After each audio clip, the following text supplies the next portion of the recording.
ओम नमो भगवते वासुदेवाय। ओम नमो भगवते वासुदेवाय। नारायणं नमस्कृत्यं नारायणं नमस्कृत्यं नरं चैव नरोत्तमं नरं चैव नरोत्तमं देवीं सरस्वतीं व्यासं देवीं सरस्वतीं व्यासं ततो जयमुदीरये। ततो जयमुदीरये। नष्टप्रायेषु अभद्रेषु नष्टप्रायेषु अभद्रेषु नित्यं भागवत सेवया नित्यं भागवत सेवया भगवति उत्तम श्लोके भगवति उत्तम श्लोके भक्तिर्भवति नैष्ठिकी। भक्तिर्भवति नैष्ठिकी। रतराज भागवतम की।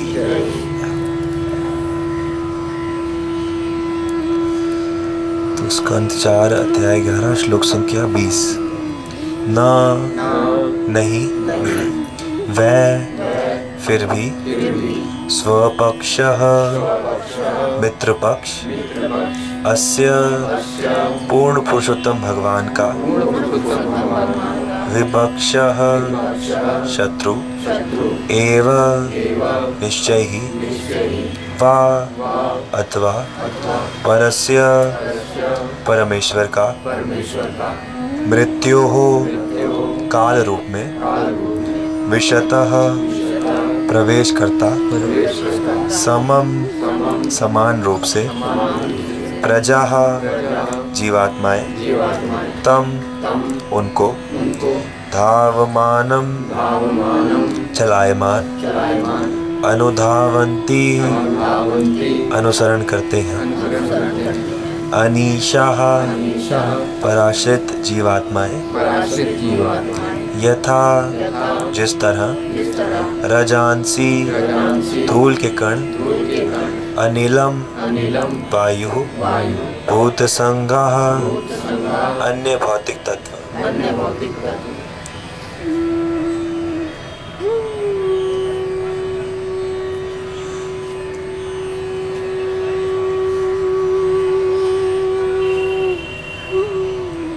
ना वै स्वपक्षोऽस्य विपक्ष एव वा परस्य मृत्योर्विशत् समं प्रजाः तं धावमानमनुधावन्त्यनीशा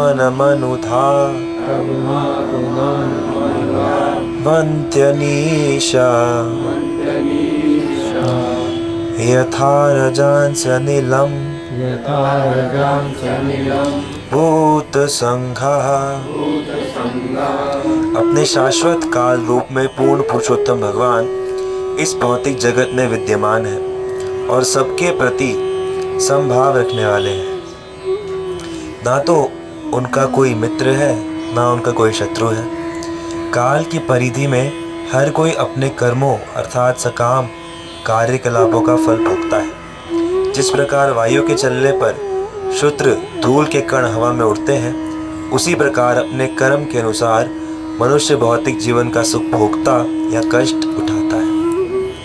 तात्पर्य: यद्यपि पूर्ण पुरुषोत्तम भगवान समस्त कारणों के आदि कारण है, किंतु वे किसी के भौतिक सुख या दुख के लिए जिम्मेदार नहीं रहते। परमेश्वर ऐसा पक्षपात नहीं करते। अल्पज्ञानी परमेश्वर पर दोष लगाते हैं कि वे पक्षपात करते हैं, जिससे कुछ लोग इस भौतिक संसार में सुख भोगते हैं और कुछ कष्ट उठाते हैं। किंतु यह श्लोक स्पष्ट रूप से कहता है कि परमेश्वर ऐसा पक्षपात नहीं करते। हाँ, जीवात्मा स्वतंत्र नहीं है। जो ही वे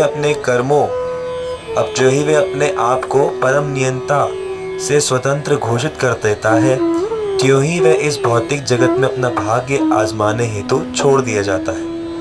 जब यह भौतिक जगत ऐसे पथभ्रष्ट जीवात्माओं के लिए उत्पन्न किया जाता है, तो वे अपने अपने कर्म उत्पन्न करते हैं और काल तत्व का लाभ उठाकर अपना भाग्य या दुर्भाग्य बनाते हैं। प्रत्येक प्राणी उत्पन्न होता है, उसका पालन होता है और अंत में मारा जाता है। यहाँ तक इन तीनों बातों का संबंध है। ईश्वर सब पर समभाव रखते हैं। अपने अपने कर्म के अनुसार ही मनुष्य सुख या दुख पाता है। जीवात्मा का उच्च या निम्न पद तथा उसके सुख तथा दुख उसके अपने कर्मों के फल स्वरूप होते हैं। इस प्रसंग में अनीशा शब्द अत्यंत उपयुक्त है, जिसका अर्थ है अपने अपने कर्मों पर निर्भर। यहाँ पर उदाहरण दिया गया है कि सरकार हर नागरिक को सरकारी कार्य तथा प्रबंध के लिए सुविधाएं प्रदान करती है, किंतु मनुष्य अपनी इच्छा से ऐसी स्थिति उत्पन्न करता है जिससे वह विभिन्न प्रकार की चेतनाओं में रहने हेतु बाध्य हो जाता है। इस श्लोक में जो उदाहरण दिया गया है वह यह है कि जब वायु बहती है तो धूल के कण वायु में तैरने लगते हैं। क्रमशः बिजली चमकती है, फिर घनघोर वर्षा होती है और इस प्रकार वर्षा ऋतु के कारण जंगल में विविधता उत्पन्न होती है। ईश्वर अत्यंत दयालु है, वे सबको समान अवसर प्रदान करते हैं, किंतु मनुष्य अपने कर्म फल के अनुसार इस भौतिक जगत में सुख या दुख भोगता है। तो हम सभी अपने सुख और दुख से जो है वो परेशान रहते हैं। जीवन में जब सुख आते हैं, दुख आते हैं, और कई बार जो है व्यक्ति भगवान को कोसने लगते हैं कि भगवान ये तुमने क्या किया हमारे जीवन में। भक्तों के साथ भी कई बार ऐसा होता है कि कुछ जब घटना होती है तो असह्य हो जाती है, भगवान को दोष देने लगते हैं कि भाई, कई बार तो लोग भक्ति छोड़ देते हैं। ऐसी भी परिस्थिति आती है जो कि हमारे भी जीवन में कभी भी आ सकती है कि कोई ऐसी घटना हो जाए कि भाई ये तो हो ही नहीं सकता और मैं भक्ति कर रहा हूँ, मेरे साथ ऐसा हो गया, इसका मतलब तो ये सब झूठ है।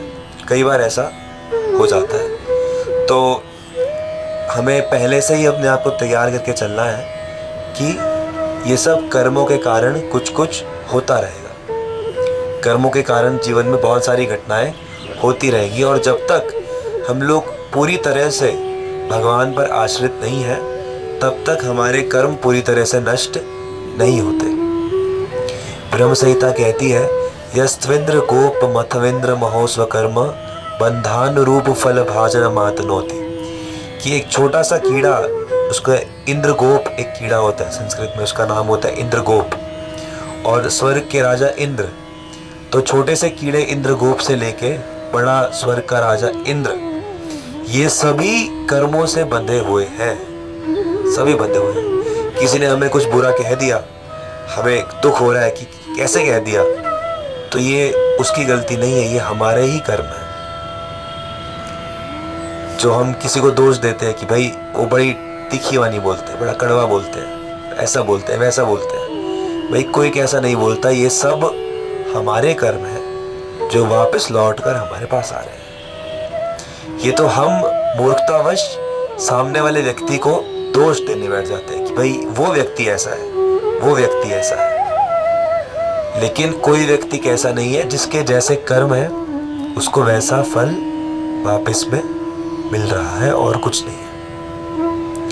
तो ये अगर व्यक्ति समझ जाए तो वो और किसी को दोष नहीं देगा, वो अपने ही कर्मों को ठीक करने का प्रयास करेगा। और यदि इसको ना समझे तो हम लोग सुनते हैं लेकिन समझते कम है, क्योंकि इसको समझना बहुत मुश्किल है, क्योंकि जब परिस्थिति आती है तो सारा ज्ञान उड़ जाता है। जैसे ध्रुव महाराज के साथ है कि ध्रुव महाराज की जैसे परिस्थिति है तो भगवान से मिलने के बाद भी वो कुछ समय के लिए ऐसे प्रभावित हुए कि यक्षों से युद्ध कर रहे हैं और उनको दोष दे रहे हैं। तो कि हम सबके साथ होता रहता है, और ये समझना है कि सभी लोग कर्म से बंधे हुए हैं। संसार में, समाज में जो कुछ भी हो रहा है वो सब कर्मों के कारण हो रहा है, और कर्मों से बचने का केवल एकमात्र रास्ता है भगवान की भक्ति का आश्रय लेना। भगवान की भक्ति का आश्रय लेने पर सारे कर्म बिल्कुल जड़ से खत्म हो जाएंगे, अगर व्यक्ति ठीक तरीके से आश्रय ले सकेगा तो। अगर उसका आश्रय ठीक नहीं है, जैसे हम लोग भक्ति तो शुरू करते हैं लेकिन हमारा आश्रय पूरी तरह से भगवत आश्रय नहीं होता, कहीं कहीं कुछ कुछ अलग अलग चीज़ें होती हैं जिनके कारण भक्ति उतनी स्पीड से नहीं होती, कर्मों का नाश भी उतनी स्पीड से नहीं होता। इसलिए धीरे धीरे बंधन, इसलिए परिस्थितियां सब आती रहती हैं। तो इसीलिए भगवान का हमें भरोसा रखना चाहिए कि वो सबके कर्मों को उनके अनुसार फल की व्यवस्था करते हैं। लेकिन अगर मैं भक्ति करूँगा तो सभी कर्मों से मुझे बहुत ही जल्दी छुटकारा भी मिल जाएगा। यस्य सर्वे समारंभ काम संकल्प वर्जिता, कि जिस व्यक्ति ने भक्ति शुरू कर दी और आध्यात्मिक ज्ञान ले लिया तो ज्ञानाग्नि तख्त कर्माणम, तो ज्ञान की अग्नि से उसके सारे कर्म जल जाते हैं। तमाहु पंडितम बुधा, और वो व्यक्ति ही बुद्धिमान है। तो इसीलिए जो ज्ञानी योगी भक्त लोग तो वो सारे काम छोड़ के सिर्फ इसी चीज पर ध्यान लगाने पर अपना फोकस रखते हैं कि भाई ये इतनी मुश्किल चीज है, इतनी मुश्किल चीज है कि सब काम छोड़ के भी ये काम किया जाए तो भी हो पाना बड़ा मुश्किल है, बहुत मुश्किल है। तो इसीलिए हमें अपना जो शक्ति है इस पे बार बार लगाते रहना चाहिए कि हाँ ये बड़ा मुश्किल काम है, इसको हम ध्यान रखें कि भगवान जो है वो किसी का बुरा या भला नहीं चाहते, लेकिन जब कोई भक्त बन जाता है तो उस पर विशेष कृपा करते हैं, उसके सारे कर्म काट देते हैं। लेकिन उससे पहले हर कोई कर्म से प्रभावित है, किसी के साथ बुरा हो जाता है समाज में तो हमें बड़ा बुरा लगता है, अरे कैसे हो गया, क्यों हो गया, क्यों हो गया। तो कई बार इतना बुरा लग जाता है कि व्यक्ति दुख में शोक में खुद ही डूबने लग जाता है। तब भी यही समझना है कि नहीं, कर्म बलवान है, कर्म जिसके जैसे हैं उसके साथ वैसा होता रहेगा। मेरे कर्म जैसे हैं। और दिक्कत की बात असल में ये होती है कि हमें याद नहीं रहता कि हमने कैसे कैसे कर्म किए हैं। पिछले जन्मों का तो छोड़ो, इस जन्म का भी याद नहीं रहता कि हमने कैसे कर्म किया। बचपन में आपने किसको कितना लड़ाई झगड़ा किया था, किसके साथ मार पिटाई की थी, थोड़ा बहुत तो याद होगा, सारा तो याद होगा नहीं। और अब जब वो वापस मिलेगा तो हम भूल चुके होंगे। तो इसीलिए मनुष्य को बार बार ये चीज़ याद रखनी चाहिए कि नहीं, अगर जो भी हो रहा है तो इसमें कहीं ना कहीं मेरा कुछ दोष होगा, इसमें कहीं ना कहीं कुछ होगा भगवत इच्छा या कुछ कारण, और उस कारण से व्यक्ति को अपने मन को शांत रखकर भगवान के भजन में दोबारा से लगा देना चाहिए। कोई अगर कर ही रहा है गलत कर्म तो हम उसको कैसे देखें, मतलब हमारा नजरिया कैसा होना चाहिए उसके पास। कोई व्यक्ति अगर गलत कर्म कर रहा है तो दिखते ही रहेंगे। आप रोज सड़क पे निकलोगे, कोई सिगरेट पीता हुआ दिखेगा, कोई लड़ाई झगड़ा करता हुआ दिखेगा, तो दिखते रहेंगे लोग। तो उनकी तरफ नज़रिया ऐसा होना चाहिए कि हे प्रभु, आप इन दोषों से मुझे बचाओ और इस व्यक्ति को जल्दी सद्बुद्धि दो कि ये भी इन दोषों से निकल सके। तो इस प्रकार से हम लोग भगवान से प्रार्थना कर सकते हैं। और उससे भी ऊंचा है कि दोष देखे ही ना, कि ठीक है जिसकी जैसी इच्छा, जिसके जैसे कर्म तो वो करता रहे। जैसे कबीरदास जी कहते हैं कि कबीरा तेरी छोपड़ी गल कटियन के पास, जो करेंगे सो भरेंगे तू क्यों भया उदास। कि गल कटियन यानी कसाईयों के बीच में भी कोई व्यक्ति रह रहा है तो कसाई कितना खतरनाक कर्म कर रहा है कि बार बार रोज पशुओं को मार रहा है, और उसको देखकर व्यक्ति के मन में होगा कि अरे क्या हो रहा है, क्या हो रहा है, अरे अरे अरे, अरे। कभी हम जैसे ऐसी गली से निकलते हैं जब जहाँ पे लटके होते हैं तो कितना बुरा लगता है, अरे अरे क्या। तो तू क्यों भया उदास, कि जो करेंगे सो भरेंगे। तो आप उनके कर्मों को मत देखो, ठीक है जो कर रहा है उसको फटाफट अपना ध्यान हटा के भगवान पे ले आओ। जो करेंगे सो भरेंगे, जिसकी जैसी करनी वो भर लेगा। और उस पर ज़्यादा चिंतन करना नहीं चाहिए, क्योंकि दोष का ज़्यादा चिंतन करने से भी वो दोष हमारे अंदर आ सकता है। जैसे बार बार हम किसी व्यक्ति के दोष को सोचेंगे कि भाई ये व्यक्ति ये गलत करता है, ये व्यक्ति ये गलत करता है, गलत, तो वो चीज़ कई बार ऐसा होता है कि धीरे धीरे हमारी ये मैंने खुद महसूस किया है अपने व्यवहार में ना। कई बार जैसे कई व्यक्तियों का व्यवहार मुझे पसंद नहीं आता, तो जब मैं किसी के बारे में ऐसा ज़्यादा चिंतन करता हूँ ना कि हाँ भाई ये अच्छा नहीं हो रहा, थोड़े दिन बाद मुझे कहीं ना कहीं से भगवान ये दिखाते कि भाई तुम खुद वैसा कर रहे हो, क्या कर रहे हो, ऐसा हो जाता है। तो इसीलिए उस पर चिंतन जल्दी से जल्दी उससे हटाकर, ये बहुत महत्वपूर्ण है। बचपन में तो पता ही नहीं होता था, हम तो तालाब में खेलते थे, मुर्गी के बच्चा उनके पीछे पड़ जाते थे। हाँ, तो उस टाइम तो जान नहीं होता था ये कि मतलब ये काम करना है ना करना है। हम तो वही खेल मांगते थे कि इसको पकड़ लो यहाँ से पानी में घूमती हुई। तो यही है कि सब हम लोग याद रखें कि भाई हमने क्या क्या किया है और पिछले जन्मों में तो पता नहीं और क्या क्या ही किया होगा, क्या पता क्या क्या किया होगा, कितनी बार क्या क्या बने होंगे। तो इसीलिए भगवान के भजन में अपने ध्यान को लगाते रहें और जो जैसा कर रहा है उसको क्षमा करते रहें, क्योंकि किसी ने कुछ हमारा कर्म वापस दिया, अब उसने तो दे दिया, अब हमने उल्टा नया कर्म अगर बना दिया तो फिर वो भी वापस घूम के आएगा। तो किसी ने बोला ये क्या कर रहे हो, अरे सही तो कर रहा हूँ, ये ऐसे ऐसे ज़्यादा बोल दिया, 2-4 उल्टी सुना दी, तो वो नया कर्म बन गया, अब वो फिर दोबारा घूम के आएगा।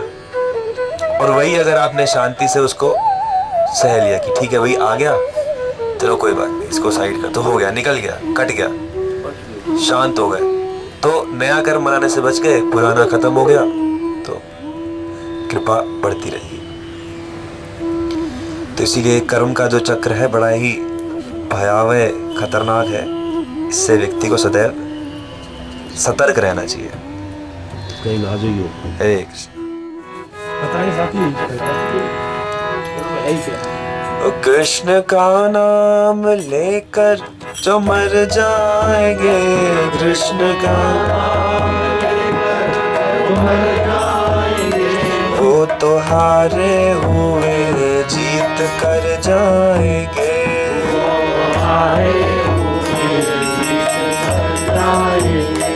नाम जिसने लिया वो ही जीवन जिया, जिसने लिया वही जीवन जिया, वरना मर मर के जाने किधर जाएंगे, मर मर के जाने किधर जाएंगे, वरना मर मर के जाने किधर जाएंगे, मर के जाने किधर जाएंगे। ओ कृष्ण का नाम, कृष्ण का नाम लेकर जो मर जाएंगे,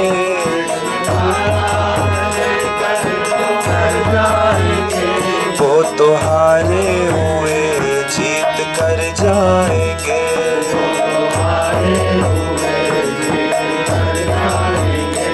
ये काया तेरी एक दिन ढल जाएगी,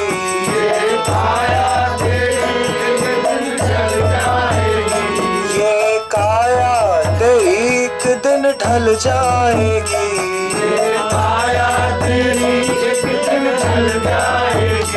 राख के ढेर तेरे बिखर जाएंगे, राख के ढेर तेरे बिखर जाएंगे, हम तो हारे हुए जीत कर जाएंगे,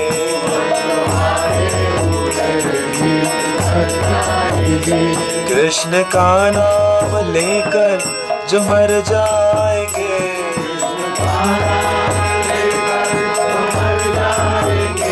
वो तो हारे हुए जीत कर जाएंगे,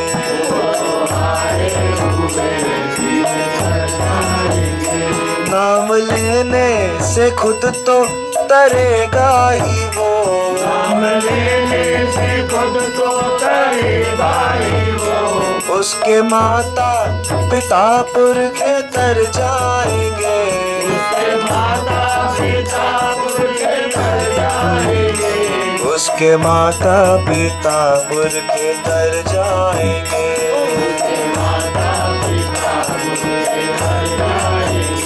कृष्ण का नाम, कृष्ण का नाम लेकर जो मर जाएंगे,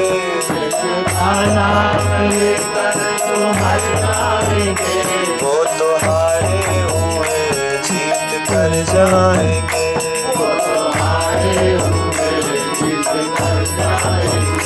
नाम लेकर मरेंगे उसी कृष्ण का,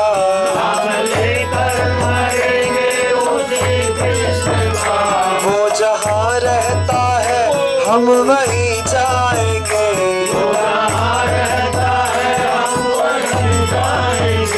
वो जहाँ रहता है हम वहीं जाएंगे,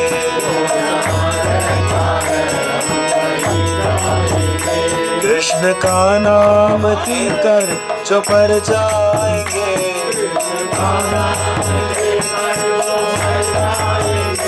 वो तो हारे हुए जीत कर जाएंगे।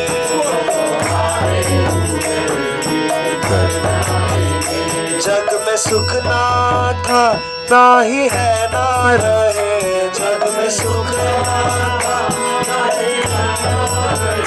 नाम छूटा तो दुख ही भर पाएंगे। नाम छूटा तो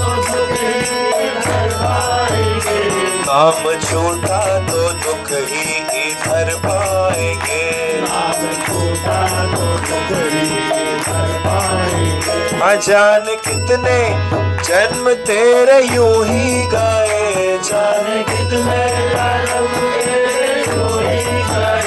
तेरे अगले और पिछले सुधर जाएंगे।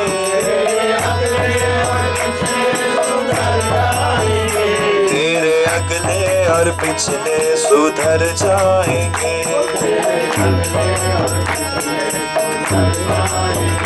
कृष्ण का नाम लेकर जो मर जाएंगे,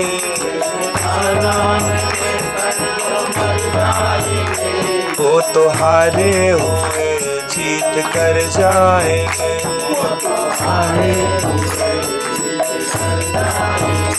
नाम ही साधन है, नाम ही सिद्धि है,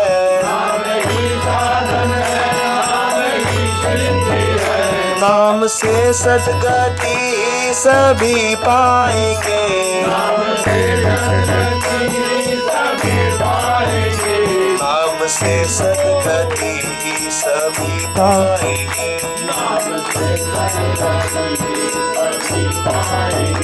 नाम अग्नि जलाएगी सब कर्म फंद,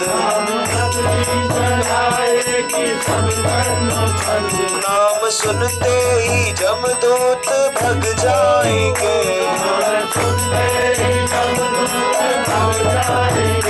नाम सुनते ही जमदूत भग जाएंगे। तो कृष्ण का नाम लेकर जो मर जाएंगे, कृष्ण का नाम लेकर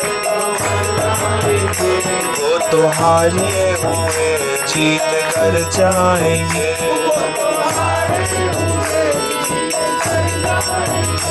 आए अजामिल को जमदूत ले जाने को,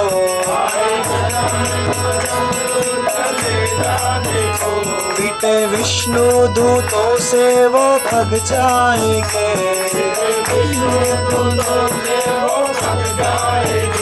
पीटे विष्णु दूतों से वो भग जाएंगे।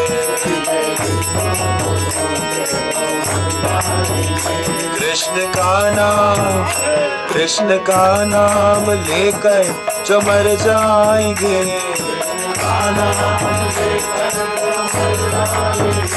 वो तो हारे हुए जीत कर जाएंगे।